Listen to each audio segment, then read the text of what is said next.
Bueno, entonces continuamos, vamos a concluir nuestra primera etapa de exponentes con nuestro director, el profesor Juan Antonio García Amado, que va a ser asistido por su mano derecha y también profesor Ricardo Garzón para hacer la entrevista de inicio de la exponencia. Adelante.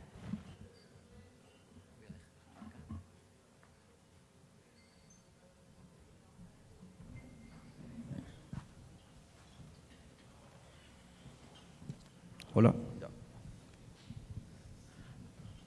Bueno, mientras la gente se va acomodando, empecemos, Toño, por cosas suavecitas.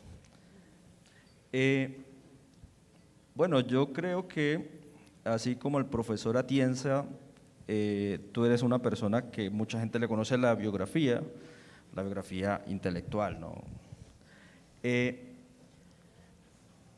Hace poco yo veía en una cena con unos amigos en Paraguay que un estudiante de SILEX precisamente sentía mucha simpatía por aquella cosa que tú solías contar de tu pasado campesino.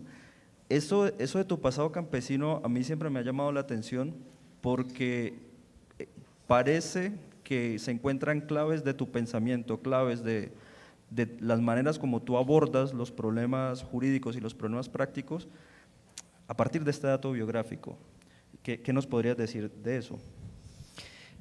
Bueno, pues yo voy a contar la anécdota completa de lo de Paraguay porque estábamos en una reunión de grandes amigos y uno de esos amigos, excelente persona, muy querido para mí, me dijo: doctor, yo me identifico mucho con usted porque yo también soy campesino y ganadero y yo también me crié ahí. Y yo le dije: ¿y usted cuántas vacas tiene o tenía? Y me dijo: 22.000 cabezas, doctor. Bueno, a veces hay unos problemas de la interpretación como traducción o algo así, ¿no? Bueno, no, ahora más en serio, bueno, yo estoy orgulloso de mis orígenes campesinos porque los tengo, pero hasta ahí. Es un sentimiento personal que he compartido a veces con los amigos y que yo creo que ese carácter campesino, a mí me gusta presumir de que no lo he perdido. En casa mi familia me dice: pues eres el campesino que más viste de marca. Bueno, a ver, se puede ser campesino y con glamour, pero yo creo que hay algo en el carácter de los que nos hemos criado en el campo y además diría que en un contexto social económicamente humilde, por así decir. Yo creo que hay algo que es bueno y que perdura, que es una cierta desconfianza en general, un espíritu crítico, porque han sido ya demasiadas las veces en los que han querido liberarnos del yugo del feudalismo y entonces nosotros queremos que nos dejen en paz y yo antes como campesino lo sentía así de un modo no muy consciente, muy elaborado y ahora lo siento también como profesor. Pues muy bien. Yo creo que es inevitable hablar precisamente de SILEX. Cuando este proyecto inició, siempre ha tenido tu impronta y tus maneras de hacer las cosas, pero también tus percepciones sobre la academia, percepciones que obviamente yo también comparto. Para ti, ¿cuáles son los principales desafíos de la academia en estos días? Bueno, la academia, yo soy crítico, pero la academia es mi mundo, la universidad es el lugar donde yo tengo la fortuna de trabajar, cobrar y ser muy feliz haciendo lo que me gusta. Pero es como cuando uno ama a su familia, pero le gustaría que hubiera algunos menos defectos, ¿no? Y entonces yo soy crítico con algunos lastres o taras que tienen las universidades de nuestros países a uno y otro lado del océano, ¿no? Yo creo que por el lado institucional hay una evidente falta de inteligencia. Voy a decirlo ahora que estamos sin confianza y que esto no sale de aquí. SILEX en parte se crea en esos devaneos nuestros ante mi aburrimiento de que mi universidad no me hiciera caso. Es decir, diciendo yo puedo hacer aquí un congreso, yo puedo conseguir un libro, yo puedo traer a tales profesores, aprovéchense, sáquenle partido. Y y decían, profesores, ¿qué profesores? No nos suena ninguno, y eso lo decía el decano de Derecho, ¿no? Y después de dar yo los nombres de todos los ponentes aquí presentes. Bueno, y entonces dije, pues no queda más remedio que alzar el vuelo e ir a otra parte. Y desde entonces la universidad es la que nos mantiene, ¿no? Uno se echa un amante, pero sigue viviendo en la casa de la otra.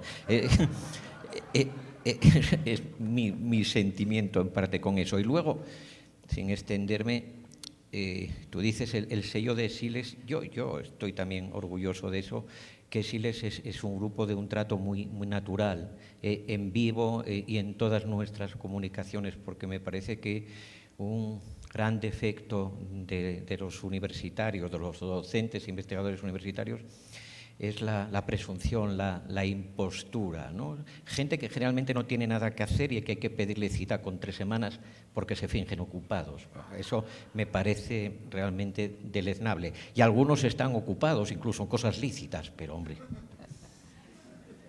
Bueno, y lo último, que supongo que lo tratarás ahora. Tú eres un tipo de profesor especialmente militante de cuestiones teóricas.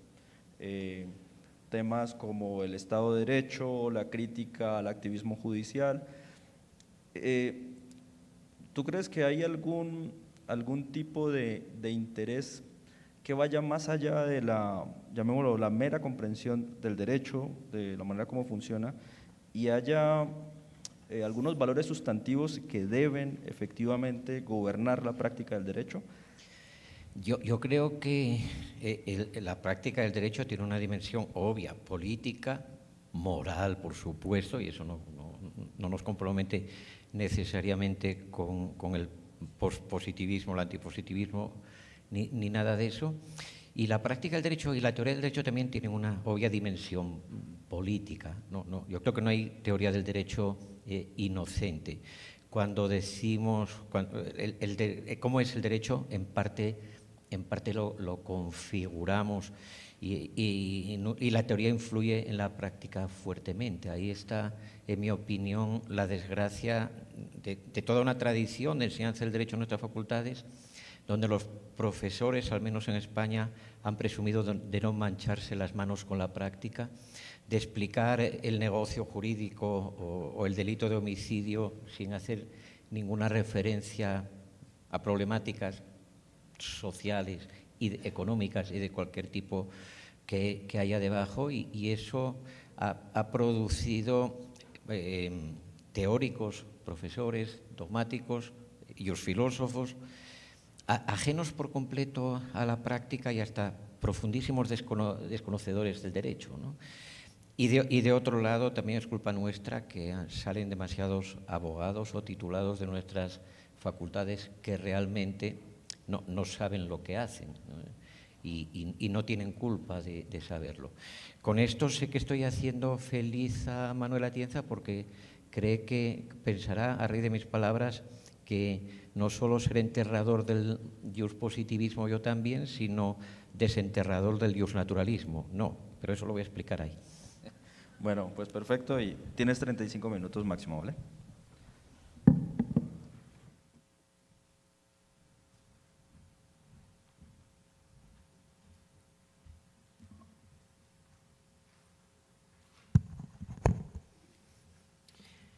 Bueno, pues mis saludos nuevamente, gracias por su atención y por la presencia. Una vez más se lo digo y quiero expresarlo con profundo sentimiento, y queridos compañeros, queridos colegas, ponentes, pues gracias por tanta generosidad, porque también tiene, ustedes ya ven, este congreso algo especial que entre todos acordamos y que se corresponde con el carácter que buscamos en nuestros compañeros para las cuestiones que organizamos, y que es que no nos gustan esos profesores que, salvo por necesidad evidente o alguna alteración de los planes, llegan cuando acabó el ponente anterior, sueltan su conferencia con gesto de haber hecho una mala digestión y después se van fingiendo de nuevo que los esperan para cerrar un negocio millonario, ¿no? Nosotros hemos venido aquí a hablar, a debatir y a compartir, y por tanto, gracias amigos, porque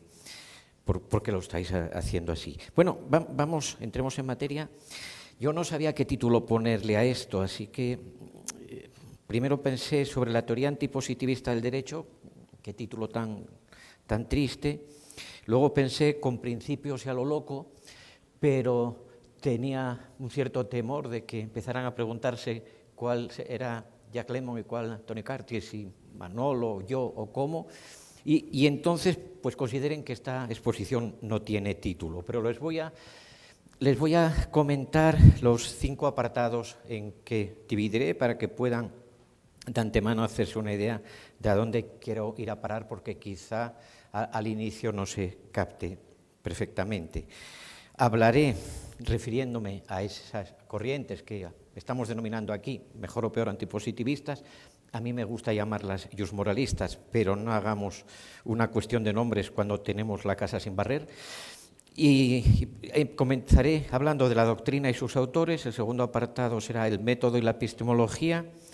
El tercero, donde tal vez se pueda poner algo más interesante, serán las ilustraciones y la política de los ejemplos.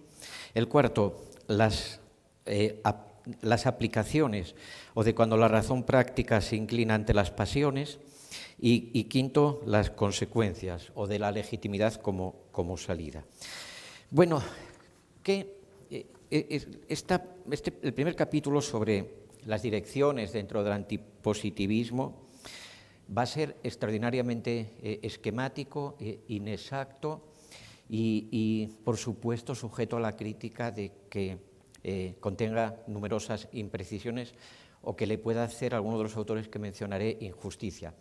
No es mi intención, a lo mejor un sesgo me lleva a enterrar a alguien, pero no es mi intención, sino que en aras de la brevedad hay que dibujar a trazo grueso aquí. Yo diría que en el debate contemporáneo en teoría del derecho hay al menos dos o cuatro, ahora me entenderán por qué, grandes direcciones o doctrinas que se disputan ese espacio de la crítica al positivismo o del antipositivismo. Una de ellas sería el tomismo. ¿Cómo poner nombres a las cosas? Tenemos grave problema con esto, pero espero que al mencionar a los autores nos podamos entender mejor. El viejo justnaturalismo reciclado, que es la síntesis de Aristóteles pasado por Tomás de Aquino y bastante modernizado en su lenguaje y sus referencias. Ahí el autor, sin duda, más importante, y creo que esto no sería objeto de discusión, es John Finnis, ¿no? Y por otro lado, estos defensores de la ley natural modernizada tienen enorme relación con lo que creo que sería un subapartado dentro de esa corriente, que son los que se denominan realistas clásicos. No hace falta que les digan, nada que ver con el realismo jurídico escandinavo, ni norteamericano, ni nada por el estilo. Me estoy refiriendo a una corriente que tiene un eje, un centro geográfico muy importante en la Universidad de Navarra, en España, que es, y nada que objetar tengo a eso, una universidad del Opus Dei, y donde fue muy influyente la teoría de un profesor llamado Javier Hervada, teoría que está allá siendo actualizada por seguidores que considero que tienen, discrepo totalmente, pero tienen una excelente formación, como pueda ser entre los más jóvenes, pues Fernando Simón Yaiza, por ejemplo. Yo tengo que poner nombres y a ser posible los pondré de amigos y, bueno, aquí nosotros estamos acostumbrados a pelearnos a cara descubierta, pero son amigos y son personas a las que aprecio mucho, por ese lado personal. Yo incluiría aquí, por ejemplo, a Rodolfo Luis Vigo, que es uno de los filósofos argentinos más importantes, si bien habría que hacer respecto a esa corriente, tal vez justnaturalista argentina, y a la corriente hermana justnaturalista chilena, pienso en Orrego, por ejemplo, habría que ponerles algún matiz que luego haré.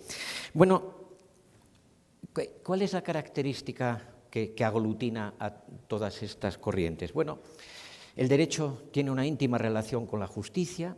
Insisto que aquí el trazo será muy grueso y el esquema muy elemental. El derecho tiene una íntima relación con la justicia y la suprema regla para el trabajo con el derecho, la suprema pauta, es dar a cada uno lo suyo, ¿no?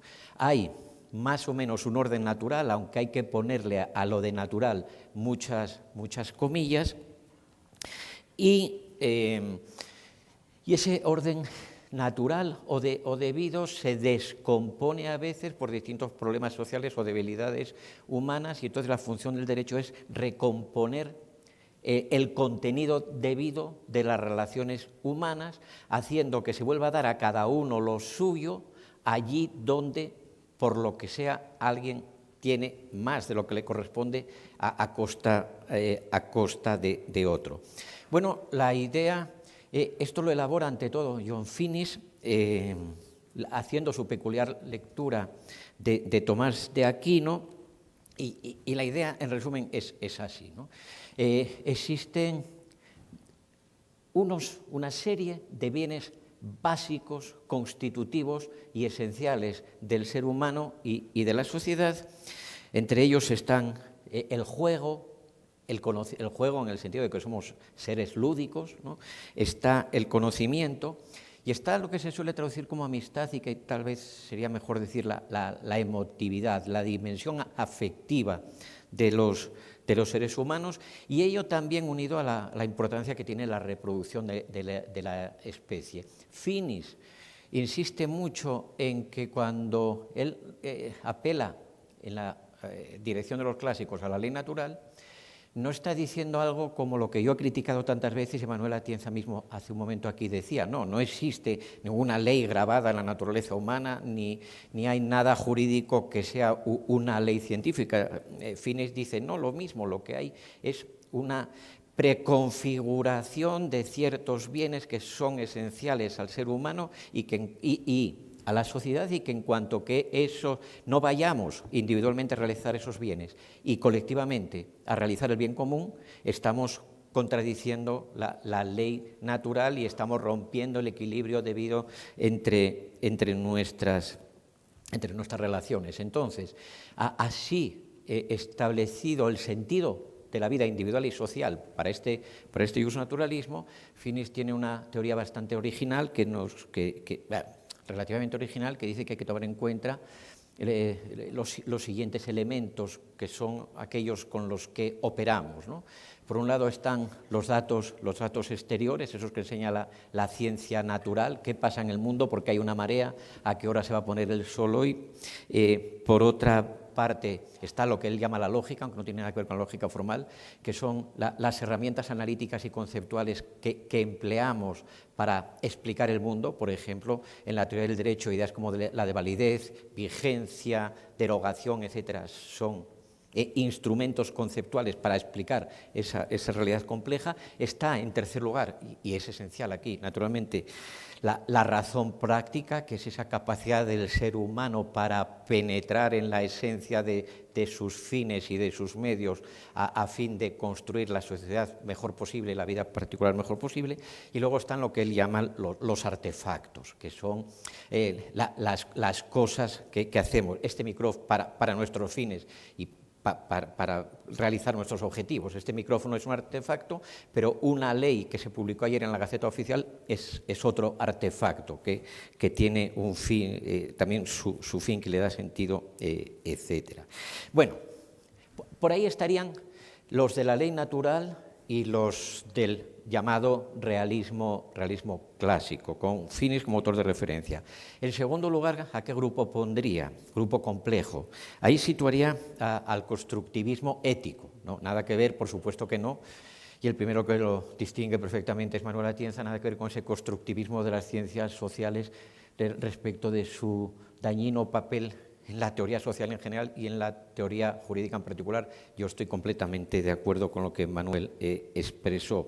No, el constructivismo ético fue anteriormente, creo que bien descrito, me acojo solamente a la descripción, por Pierluigi Chiassoni cuando se refiere a una ética objetivista, antirrelativista, por tanto, que considera que si es posible saber qué es lo objetivamente correcto y qué es lo objetivamente correcto, que ese es el campo de la razón práctica y que la referencia la da aquello que pueda ser consentido por cualesquiera seres humanos en un contexto histórico determinado, colocados bajo condiciones del razonamiento que aseguren su imparcialidad. Es decir, si todos fuéramos capaces de razonar sobre los temas referentes a la acción y al orden social, sin estar desfigurada nuestra posición por nuestros intereses,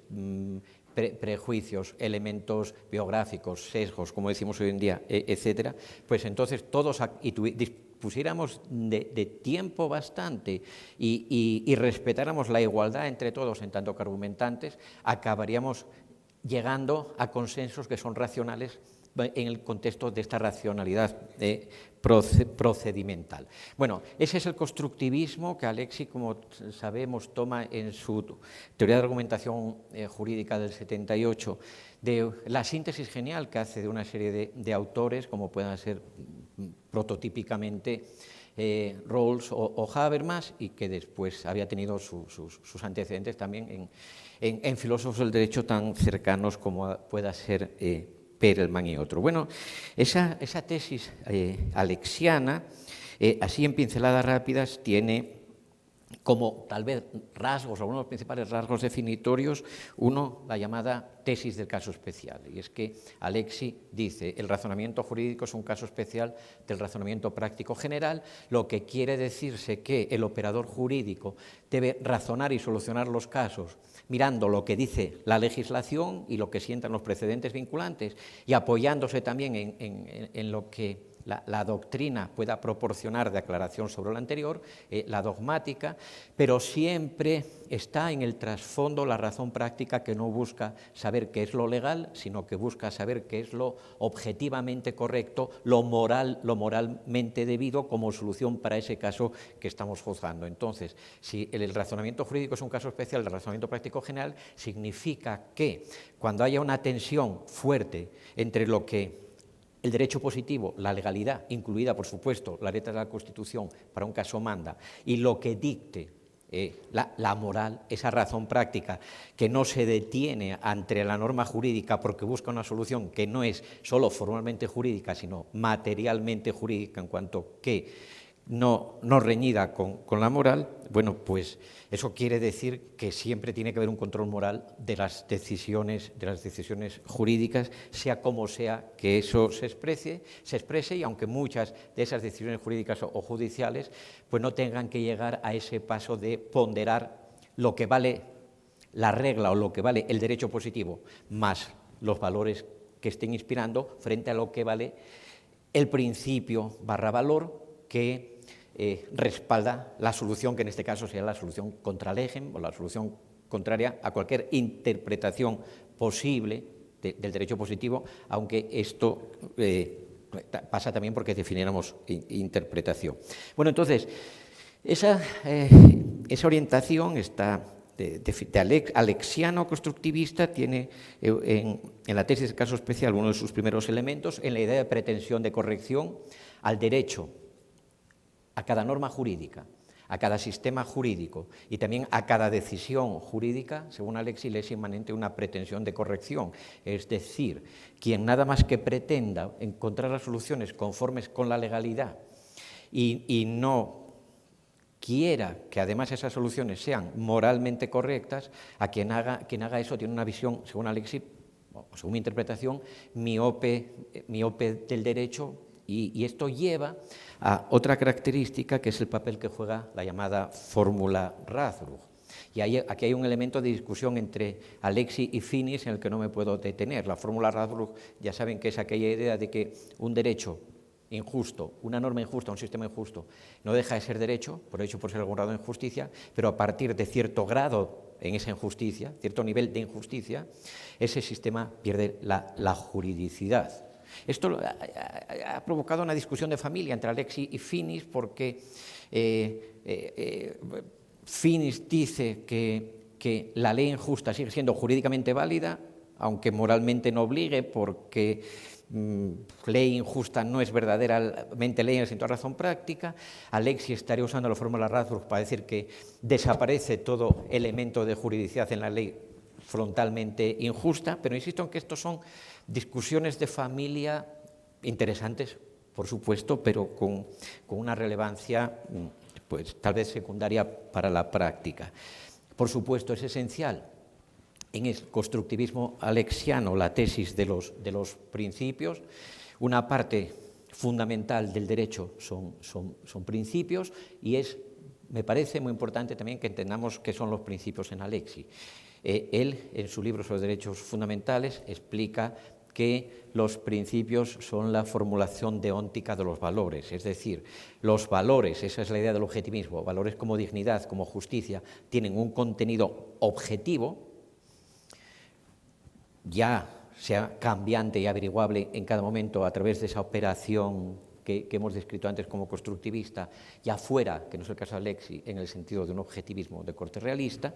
Los valores tienen un contenido objetivo, pero los valores son lo que son y no mandan nada. Cuando un valor se pone a mandar es porque se ha convertido en norma, adquiere una expresión deóntica que nos dice si debe hacer esto o no debe hacer esto, y entonces ese valor se traduce a principios que además son los que dan su sentido de fondo a las reglas. Bueno, hay diferencias y coincidencias dentro del constructivismo alexiano, como hay matices diferenciadores también dentro de los que reverdecen la ley natural. Dentro de este constructivismo, obviamente hay que mencionar a Manuel Atienza y a Juan Ruiz Manero y a la Escuela de Alicante, que yo creo que, y en esto también creo que soy leal, pero aquí está Manuel y me puede corregir, yo creo que aceptan en un porcentaje altísimo la validez de la construcción de Alexis,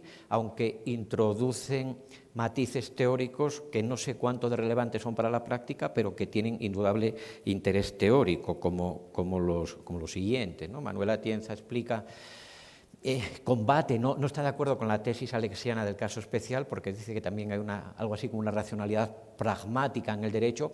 A los abogados no les es aplicable la pretensión de corrección, ni los abogados litigantes buscan la solución más justa para el caso, sino que buscan ganar, y eso también tiene una lógica argumentativa donde predomina más la retórica que la búsqueda constructiva o colectiva de la solución mejor. Pero, en cualquier caso, yo diría que aplicado al juez y a la decisión judicial y al razonamiento judicial, Manuel Atienza estaría bastante de acuerdo con Robert Alexis. Atienza y Ruiz Manero también introducen matices en la teoría de las normas de Alexis, porque para Alexis todas las normas de un sistema jurídico son o reglas o principios, mientras que Atienza y Ruiz Manero añaden las directrices y habrá más discrepancias, quizá, pero una tercera estaría en la fórmula del peso. Alexis ha radicalizado y en su obra de más madurez ha dicho que, así como al razonamiento subsuntivo se aplica la lógica, al razonamiento ponderativo, a la ponderación se aplica la aritmética, y que entonces es una cuestión de sumar, multiplicar y dividir, y que usted, los valores, él no dice que usted asigna los valores, sino que los valores que tenga cada principio concurrente en un conflicto, en un caso siempre entendido como conflicto de derechos o principios, una vez que esos valores están ahí y mediante la razón los descubrimos, pues basta echar la cuenta para saber cuál es el que tiene más peso o preponderancia. Bueno, esto realmente no conozco un alexiano que no lo haya criticado, incluido Carlos Bernal, por ejemplo, que es en la versión latinoamericana el más fiel seguidor de Alexis. Diferencias entre los de la ley natural y los constructivistas. Bueno, yo les lanzo una hipótesis, pero para que investiguemos. Yo creo que hay una diferencia que no se ha analizado nunca y quizá voy a decir una enorme tontería. La diferencia es teológica. La diferencia es teológica por lo siguiente, porque Finis es católico y Finis se apoya en una teología católica que tiene un componente esencial en Tomás de Aquino. Alexis es religioso, pero es luterano. Y entonces a Tomás de Aquino le interesa menos como respaldo de su objetivismo moral. Finis tiene un artículo donde dice, sí existe la moral verdadera y es la moral católica, es la moral oficial de la Iglesia católica. Y luego están los teólogos ateos como Manuel Atienza, que consiguen un mundo de ángeles sin Dios, lo cual tiene un mérito verdaderamente notable. Bueno, hay diferencias entre los de Finis y los de Alexis, no me detendré en ellas. Por ejemplo, la diferencia entre reglas y principios que Alexis traza a Finis le parece completamente ociosa. Curiosamente, Finis de alguna manera le da más importancia a la dimensión institucional del derecho, porque dice que no hay propiamente una dimensión ideal, como explica Alexis. Bueno, pero entonces, ¿qué hay? Hay una ley natural que no es ni natural ni ideal. Bueno, son esos desacuerdos de familia propios de una sobremesa bien regada, pero que quizá para lo que yo quiero aquí explicar ahora no importa mucho, porque son mucho más interesantes las coincidencias. Las coincidencias en medio de las discrepancias entre estas dos orientaciones. Coinciden en el objetivismo moral, aunque los de la ley natural yo diría que son realistas morales, mientras que los que siguen Alexis son constructivistas, es un objetivismo moral no realista, tal como explico aquí hoy Pierluigi Chiasoni. Hay bastante coincidencia en que el derecho tiene una doble naturaleza y en decir que el positivismo es miope porque solo ve lo que se toca, es decir, porque solo ve lo que de fáctico y de convencional hay en lo jurídico, mientras que habría una juridicidad no material. En alguna parte del reino del ser tiene que haber necesariamente una ontología que incluya seres ideales, entidades ideales, evidentemente los valores, que forman parte del derecho y que destilan principios. Y hay una cierta coincidencia también, hay no sé si coincidencia o discrepancia, en cuanto a la discrecionalidad judicial. Esto es muy desconcertante y está pidiendo una tesis doctoral bien buena, ¿no? ¿Cuánto de discrecionalidad? Una vez que definamos bien ese concepto, delimitemos bien, cosa que yo aquí ahora no puedo hacer ni pretendo hacer y me remito a su entendimiento espontáneo de esto, ¿no? ¿Cuánto de discrecionalidad y cuánto de vinculación hay en la decisión judicial? Una seña de identidad total del positivismo del siglo XX es precisamente la tesis de la discrecionalidad judicial. La más emblemática distinción entre positivistas y antipositivistas, como todos saben, tiene que ver con la llamada tesis de la separación conceptual entre derecho y moral, de todo sabido y que no necesita ser explicada, pero lo segundo es lo de las fuentes sociales del derecho, y lo tercero yo diría que es la tesis de la discrecionalidad. Los positivistas propendemos a decir que el sistema jurídico que ahí fuera hay y que vemos, el derecho positivo, es imperfecto en cuanto que contiene inevitablemente lagunas normativas, contradicciones e indeterminaciones semánticas, y que eso deja al juez, aun al juez que se quiera más legalista y más fiel a la vinculación del juez a la ley, le deja espacios mayores o menores, pero siempre existentes de discrecionalidad, es decir, le deja la posibilidad de optar entre soluciones alternativas para el caso que sean igualmente compatibles con lo que dice la norma que venga al caso. Por ejemplo, cuando hay dos interpretaciones posibles de una misma norma que viene al caso y le toca al juez, a quien si no, elegir una de esas interpretaciones posibles. Bueno, lo siguiente sería la epistemología, porque hay una pregunta obvia, filosófica 100% y que ninguna filosofía del derecho puede eludir, y es la siguiente. Bueno, asumamos que hay algo más que el derecho positivo. Lo voy a decir de una manera también muy simple, poco precisa quizá. Asumamos que hay algo más que el derecho positivo.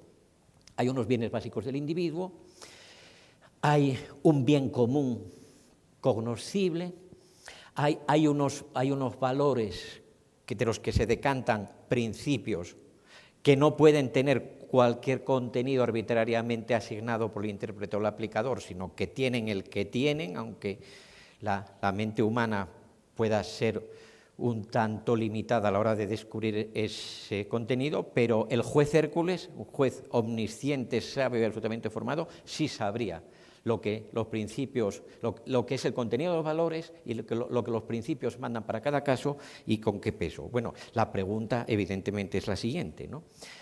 ¿Mediante qué facultad o capacidad podemos nosotros conocer eso que acéptelo yo como hipótesis, que hay? Todos nosotros podemos leer el artículo 48 del Código Civil y formarnos una idea cabal de si es válido o no válido, está vigente o no está vigente, con pequeños márgenes de duda ahí. Pero yo no sé exactamente qué prescribe el valor / principio de dignidad humana respecto de la reproducción asistida o respecto del contrato de maternidad subrogada, etc. Entonces, ¿a qué facultad apelamos para conocer esto? Bueno, los de la ley natural, los de finis, dicen, bueno, pues la prudencia. El ser humano tiene una razón inmanente que es parte de su naturaleza y si se concentra bien en lo que es él y debe ser la comunidad para que una y otra se realicen en plenitud, bueno, pues mediante el ejercicio de la prudencia vamos a descubrir qué es lo que se puede hacer o no se puede hacer y qué es lo que debemos dar a cada uno como suyo. Bueno, el equivalente funcional de esto, y todavía no lo digo con sentido crítico, es en el constructivismo la ponderación. La ponderación es la operación mediante la cual descubrimos en un caso de conflictos de principios / derechos, aunque esto siempre es complicado porque puede estar en conflicto una norma que ampara un derecho fundamental frente a una norma que ampara un principio de interés general, una facultad estatal, etcétera. No todos los conflictos son conflictos de derechos en ese esquema. Bueno, ahí Alexis intenta dibujarnos una operación, una metodología, ¿no? Los de la prudencia no tienen una metodología. Los alexianos tienen una metodología que bien aplicadas, dicen ellos, es decir, siguiendo los pasos del test de idoneidad, necesidad y proporcionalidad en sentido estricto, podemos llegar a saber lo que objetivamente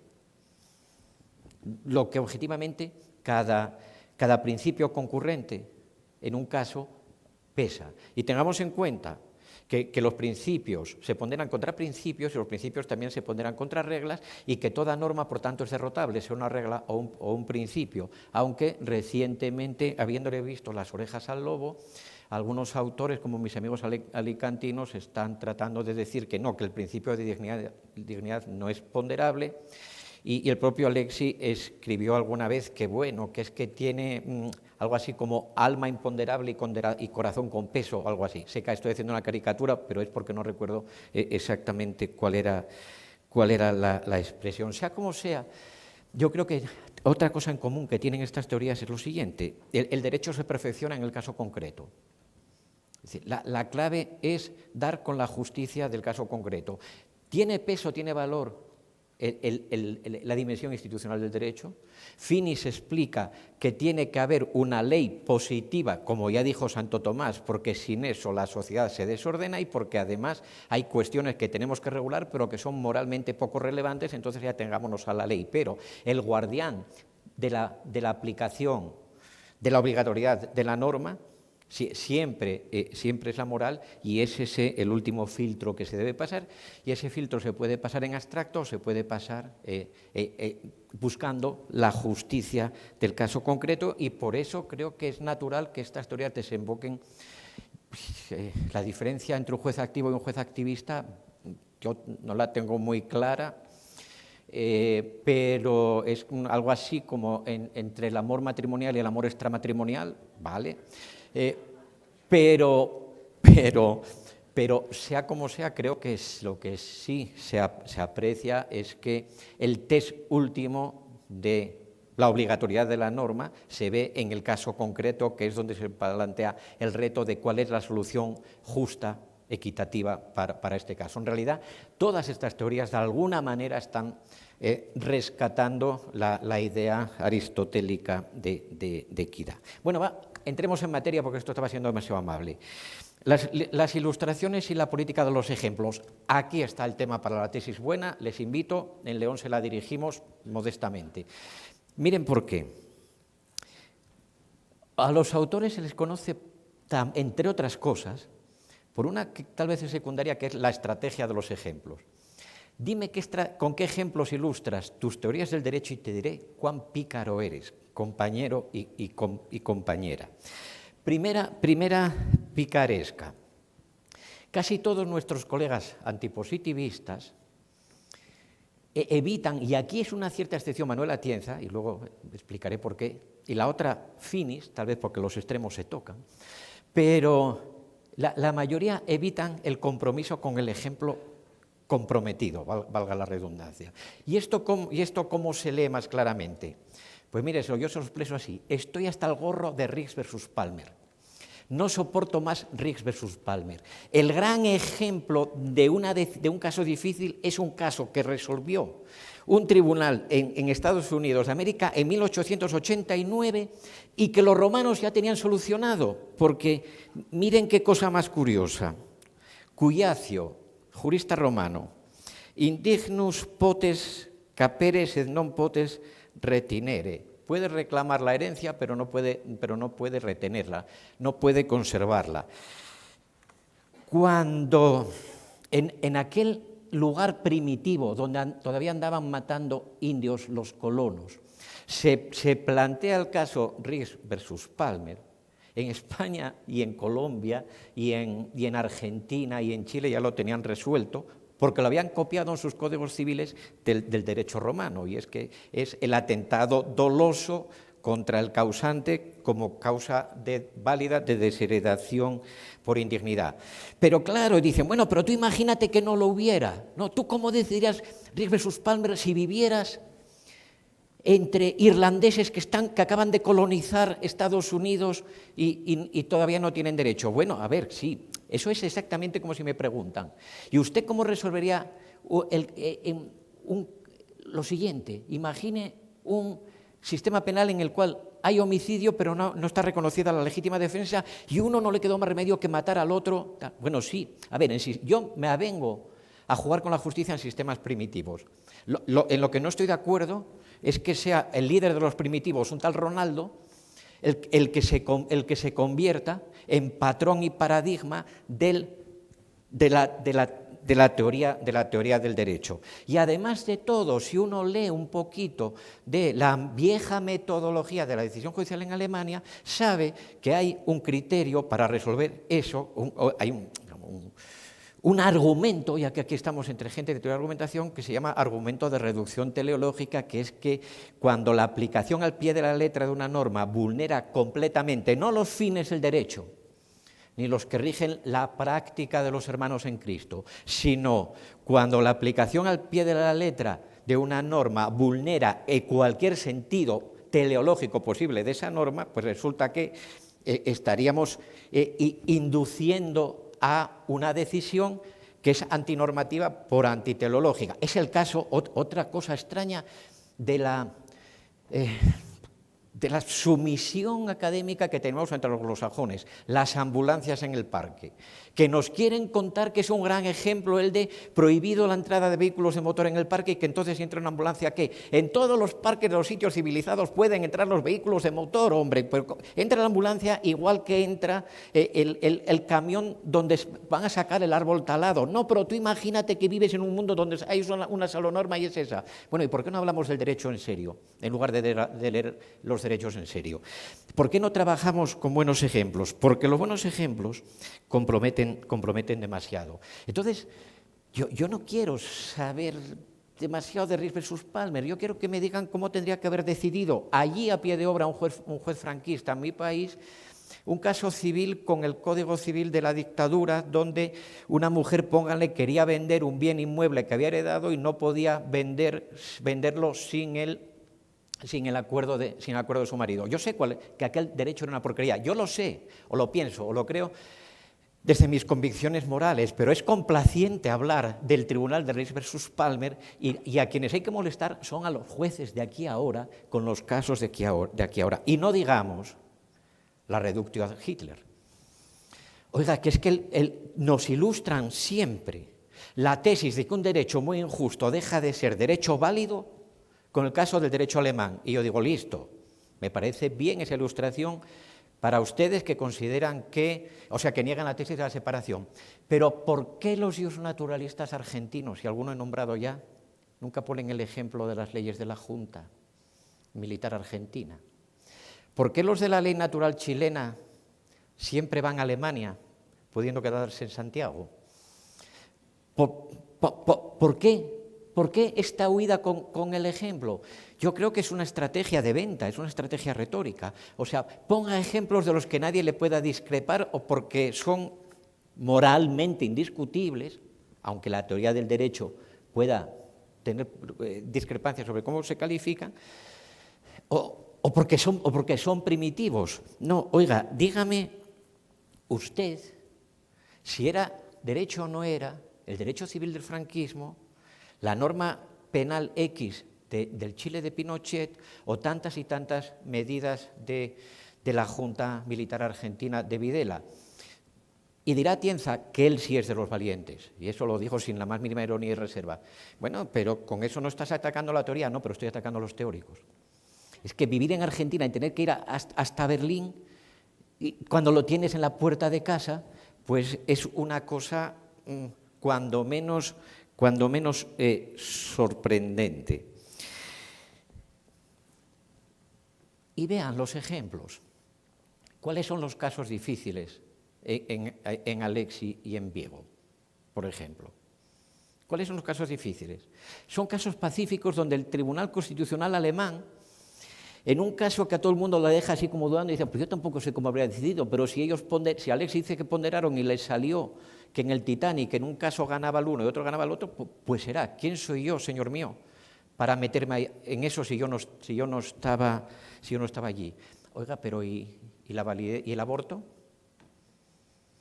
En Argentina hubo una pequeña discusión a nivel de blogs así sobre si con la teoría de Alexi, con la ponderación en la mano, la prohibición del aborto o el permitirlo era constitucional o inconstitucional. Y se quedaron todos con un gesto de tendría que ponderar Alexi.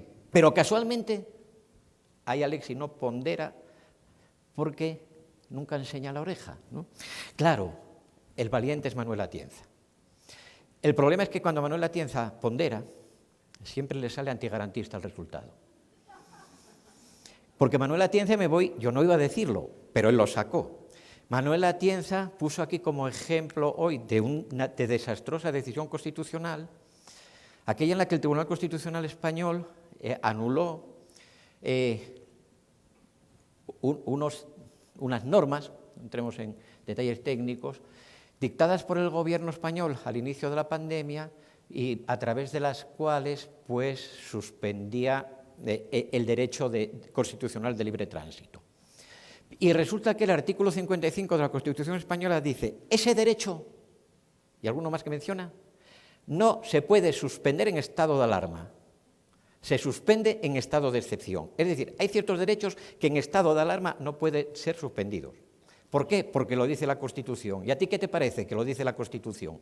¿Y cuál es la diferencia? La diferencia es que el control parlamentario del estado de excepción es más fuerte que el control parlamentario del estado de alarma. Y entonces, pero ponderamos, y como la pandemia era muy grave, nos importa bastante poco lo que diga la Constitución. Entonces, ¿por qué criticamos al Tribunal Constitucional cada vez que aplica lealmente la Constitución en nombre de unos valores y unos fines del derecho y desde la práctica que permiten al gobierno, sobre todo si el gobierno nos cae simpático, suspender los derechos que la Constitución dice que no se nos puede suspender? Esos son los riesgos de la ponderación. Bueno, y entonces ¿qué hacemos? Y tengo que ir acabando. Bueno, pues tenemos un problema político.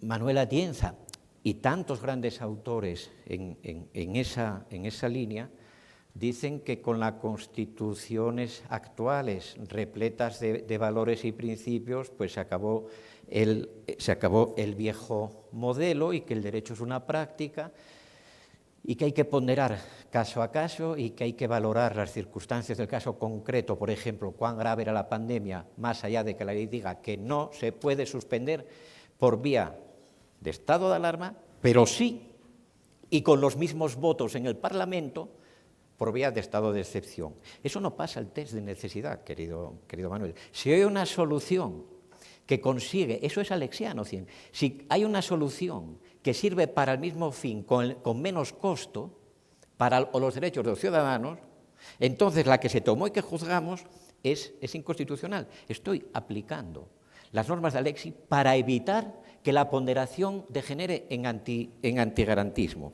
Bueno, pero entonces, ¿qué hacemos? Entonces tenemos que redefinir quiénes fijan los contenidos del derecho. Y hay dos posibilidades. Pongamos que dentro del marco de la Constitución, ambas. Una, pues que lo hace el legislador, cuyo periplo se inicia mediante nuestro ejercicio ciudadano de nuestros derechos políticos. Y otra, que en realidad quien dice si se podía suspender o no, diga lo que diga la Constitución, la libertad de movimiento de los españoles, es el Tribunal Constitucional, que se equivoca de un modo gravísimo, según mi amigo Manuel, cuando dice, a toro pasado y sin prácticamente ninguna relevancia práctica ya, que no se podían suspender de esa manera, entre otras cosas porque estaba la otra igualmente a manos del gobierno, solo que era más garantista. Entonces, ¿quién es el soberano al final? ¿Nosotros o las Cortes constitucionales? Pero yo quiero terminar planteándoles lo que para mí es el enigma mayor, y es el siguiente. Les voy a decir sobre qué cosas, y de cada una de estas podría alegar la bibliografía correspondiente, sobre qué cosas del debate actual discrepan de modo radical y furibundo nuestros objetivistas morales antipositivistas. Aborto, matrimonio entre personas del mismo sexo, adopción por parejas homosexuales, maternidad subrogada, embriones humanos, objeción de conciencia de médicos y farmacéuticos, eutanasia. Juega Finis contra Manuel Atienza y no coinciden ni en la hora. Discrepan en todo. Y posiblemente de Manuel Atienza, que es el más valiente de ellos, que es asturiano y amigo, ¿qué otra cosa voy a decir yo? Posiblemente Manuel Atienza tampoco coincide con los de su bando más cercano o con los que con él redactan el Código de Ética Judicial, que también son desde el objetivismo moral, antiabortistas, antiderechos de los homosexuales, anti. Bueno, yo ahí tengo un problema. Yo estoy en casi todos mis ideales sociales, o mi ideología política, yo estoy bien cerca de Manuel Atienza. Pero ¿cómo sé yo que tenemos razón Manuel Atienza y yo? Y sobre todo, ¿qué hacemos con los otros? ¿Qué hacemos con Rodolfo Vigo? ¿Qué hacemos con Cristóbal Orrego? ¿Lo reprimimos? Dicen, no, que se manifiesten en libertad, pero luego cada vez que si un día tiene mayoría, les tumbamos todas las leyes por inconstitucionales. Porque ponderamos nosotros y les demostramos que estaban en el error. Ya, pero es que cuando ponderan ellos nos tumban las nuestras. Y con lo cual, lo que estamos haciendo es politizar el derecho y quitarle aquello que Luhmann decía, llamaba su autonomía operativa. Es decir, la judicatura se convierte en el campo de batalla de la política. ¿Por qué?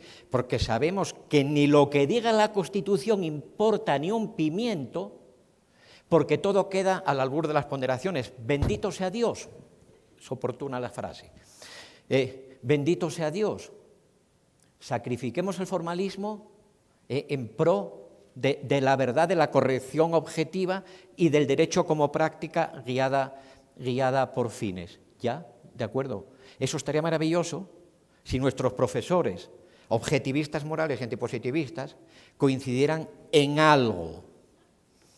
Pero tan es así que no coinciden en nada, que cada vez que uno quiere que su verdad moral se imponga, lucha, no es el caso de Manuel, pero de otros sí, lucha por tierra, mar y aire para llevar a sus esbirros al Tribunal Constitucional. Definición de esbirro, el que pondera como el jefe. Entonces, ¿cómo hacemos? Asumimos que no tiene sentido, puesto que tanto se nos dice que ya no vivimos en el estado de la legalidad, sino en el de la constitucionalidad. Asumimos que no tiene sentido votar. Asumimos que no nos importa que haya partidos. Asumimos que el referéndum es un mecanismo estúpido de legitimación de decisiones políticas para convertirlas en jurídicas, porque todo eso es el papel mojado frente a la fuerza iluminadora de la razón, frente a lo que desde el 59 en Alemania se llamó la Constitución como orden objetivo de valores que irradian, que tienen Australungswirkung, efecto de irradiación. Dejamos de someter a interpretación las normas y las sometemos a un análisis de radiación o radioactividad.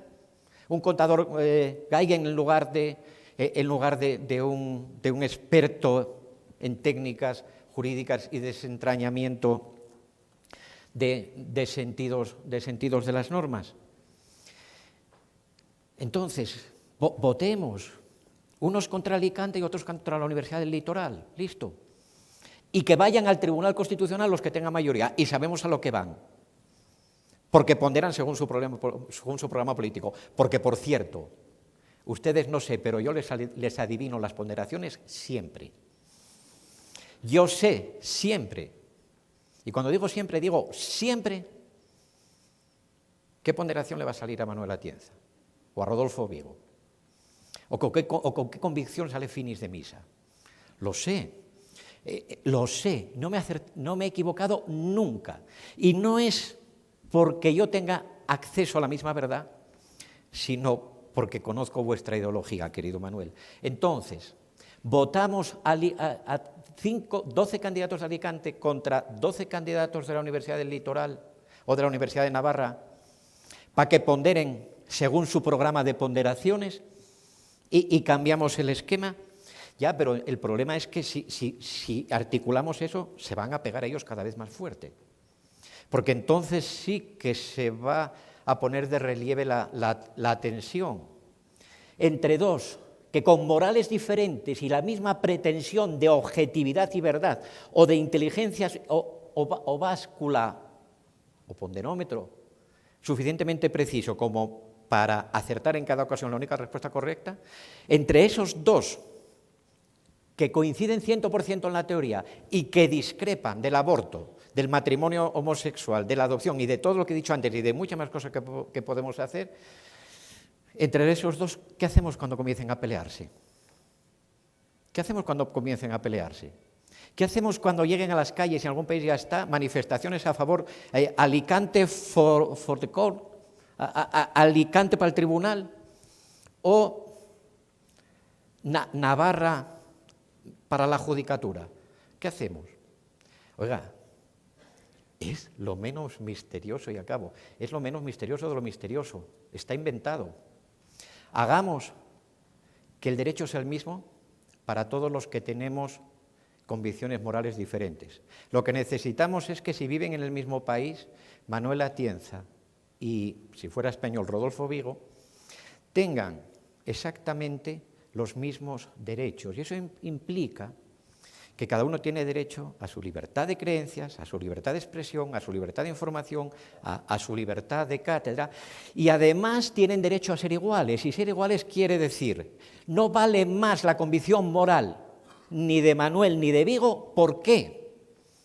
Porque nuestros estados no son ni religiosamente confesionales ni moralmente confesionales. Y eso significa que la religión de cada uno se pliega ante la democracia y que la moral de cada uno se pliega ante la democracia. Entonces la solución para nuestros dilemas, y esto entronca con una conversación muy interesante que ayer teníamos alguno en la cena, la solución no se llama más moralidad o menos moralidad, se llama legitimidad. Se llama legitimidad democrática, porque la moral es de cada uno, y bendito sea, y esa es la Constitución que tenemos que defender, porque es una conquista civilizatoria única, que cada uno pueda tener su moral sin ser discriminado por la moral que tiene. Los abortistas y los antiabortistas tienen exactamente el mismo derecho a decir lo que opinan, siempre que no recurran ni a la violencia ni a cosas que la Constitución y en su desarrollo el Código Penal prohíbe. Sí, ahora mismo termino. Y entonces, la moral es de cada uno y el derecho es de todos. Y la única manera de que los objetivistas tengan una misma ley que les permita su discrepancia sin que unos discriminen a otros a base de conquistar las Cortes Constitucionales, significa que cumplamos con la Constitución y con los esquemas normativos de la Constitución. Los jueces constitucionales no pueden contradecir lo que dice la Constitución y tienen legitimidad para interpretarla. Y toda norma legal democráticamente legitimada es constitucional mientras no vaya en contra de lo que la Constitución dice. Lo demás es narcisismo constitucional, pero la democracia y el Estado constitucional y democrático de derecho presupone personas adultas. Muchas gracias y perdón por la extensión.